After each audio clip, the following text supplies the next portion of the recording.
let's also get on to some other stories. And at least 4 stories of 4 people who work around here with us. They got to be nominated in the West Africa Media Excellence Awards. WAMECA Awards will be taking place tomorrow, this Saturday. And Justice Baidu, who is one of the nominees, you can find him in the second, as a second image in there. The first is Seth Kwame Boateng. We have Kwesi Deborah, Emmanuel Kwesi Deborah, who is based in Kumasi, does great work, tremendous work. And the young lady also making inroads in journalism through JoyNews right here is Beryl Ernestina Richter. Okay. And she also has been nominated. So 4 of them, great work that they do. Okay, straight away, let's start with Seth Kwame Boateng's story, and it's on prisoners on death row. We'll bring you an excerpt.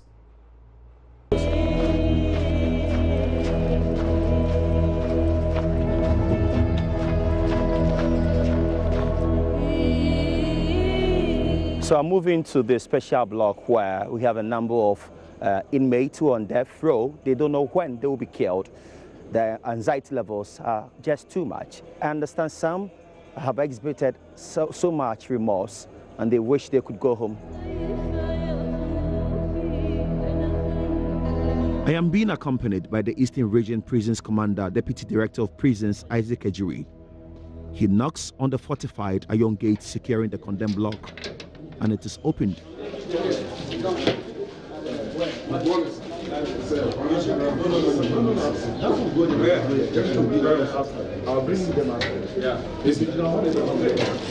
Life virtually ends here. Dreams are shattered immediately you are marched to this block. The scary sounds of death is all you hear ringing in your ears every second.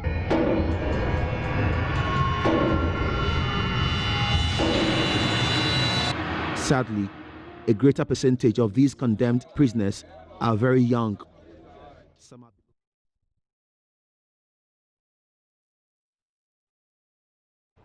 And we're ready to speak to Seth Kwame Boateng. He's on the line. And in Seth, you've been a Journalist of the Year right here, GJA Journalist of the Year in Ghana. You've also won many accolades, not only in Ghana, but also across the continent and abroad in America and elsewhere in Europe. But you're not new to awards. What motivates you to do what you have to do and do what you do? Well, good morning. It's about touching lives, making sure things are changed, using our platform and the talent God has given us to help the poor, those in need. That is what motivates me to do what I've been doing. And you mentioned awards. I keep telling people that I don't do documentaries because I want to win an award. But anytime I hear of an award, I want to submit myself for peer review. So I see awards as peer review for experts to assess my level, how I'm doing, and what I need to do more. That's the reason perhaps you hear my name all the time when awards are mentioned. But for this point in time, we're talking about this one you entered, and it's on prisoners on death row. Indeed, it's not the first time that you have had these encounters, but what was the sticking point, the touching point for you when you were doing this?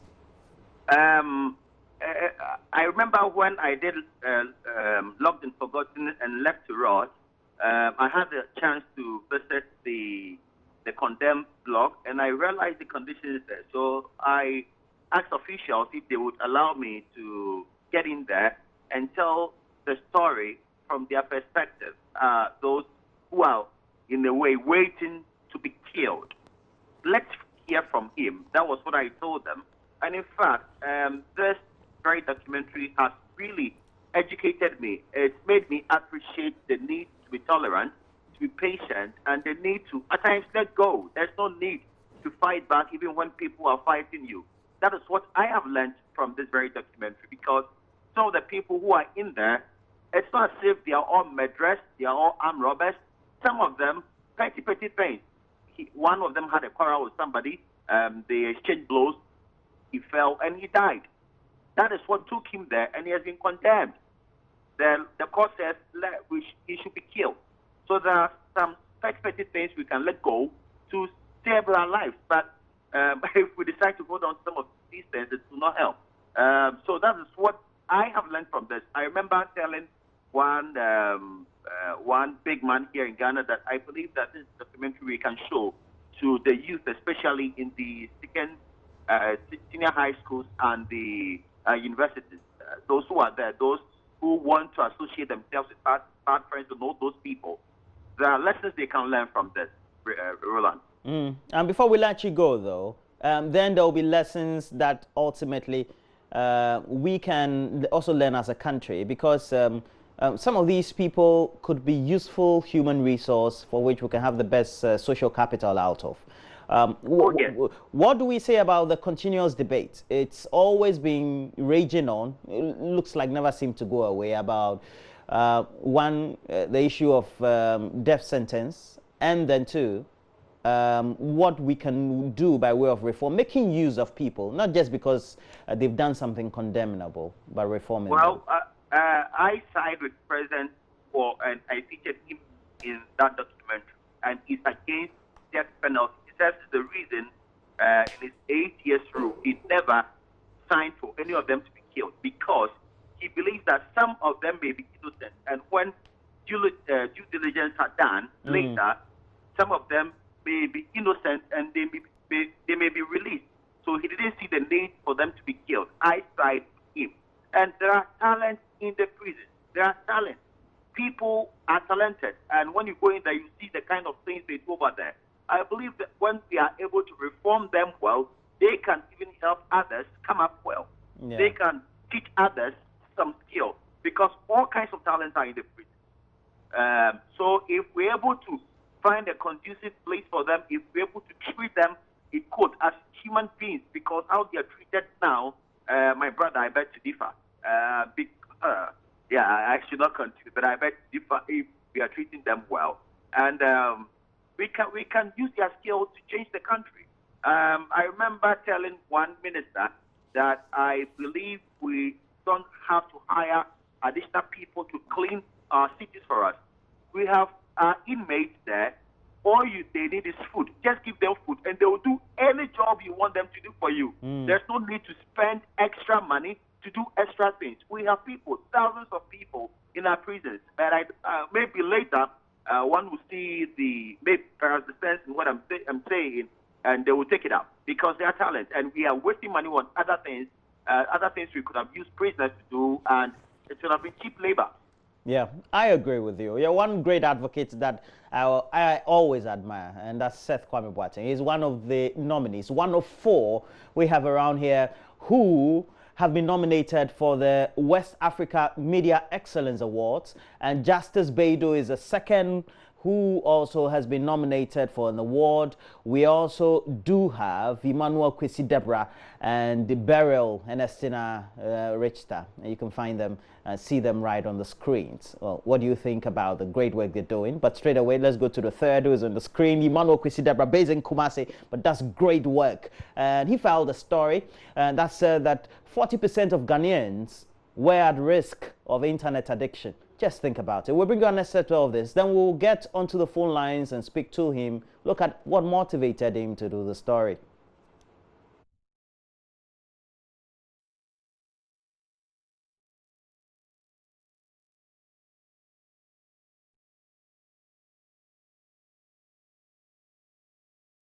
Well, so that's the story there. I hope that you enjoyed it. Now we go to Emmanuel Kwesi Deborah is on the line. Good morning to you, Kwesi Deborah. Good morning, Roland. Yeah, and this is something that the psychologists have always said have had some infiltration into the Western society. It looks like it's now a clear and present danger in ours too, is it not? Yeah, it's here. It's here. You know, Ghana is having one of the largest internet penetration. Experts put it at about 90 million. Okay. And this is the case where we're having lots of mobile phones around. Lots of you are getting on the internet. And so one time I met a friend of mine who, you know, she goes to the internet, for instance, Facebook. And most of the time she will post something that's a picture Today she comes about 5 likes, about 2 likes. And, you know, that tends to that tends to send her emotions at rest, because she is thinking that, oh, this picture I think is very nice, that people are supposed to like it. Now she comes there, look at the picture, and it's having very few likes, and so she's down. And so that made me, as it were, a bit deeper into the matter of what really it is. And, you know, already we come across game in which the WHO has considered as a condition, as a disease. And so I came across what's called the Internet Addiction Disorder. Unfortunately, there isn't much research into it.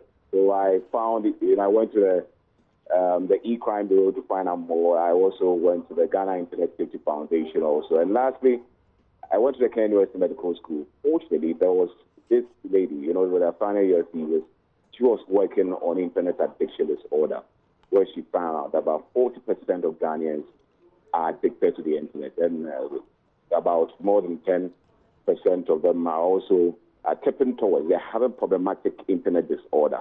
So these things inspired me to do the whole story about, you know, Internet disorder, addiction, Internet addiction disorder. And you haven't, that is about people spending more than 16 hours of their time, not particularly, not necessarily continuous, of their time on the Internet. So, and if you ask me, there has been my motivation for doing this stuff. And the story emphasizes some of the latent, not real or physical things that we can see about the way technology can influence lives, sometimes negatively. Yeah, because we've been using it. For instance, we're using the phone. Of course, we use the WhatsApp, we use email, and these are things that we use to our benefit. But there's a case where, since we're having this huge number of penetration, it's very important that we focus also on the negative. What these things are having, the impact it's having on our health, as total well-being altogether. So it's about time we focus also on what the Internet is doing to us. So when I was there, then I said that is what the research I recommended, that there should be an extensive research in Africa which talks about Internet addiction disorder, because frankly there's very few, as in almost non-existent, except the one I saw. It's few research on this matter, Internet addiction disorder in Africa.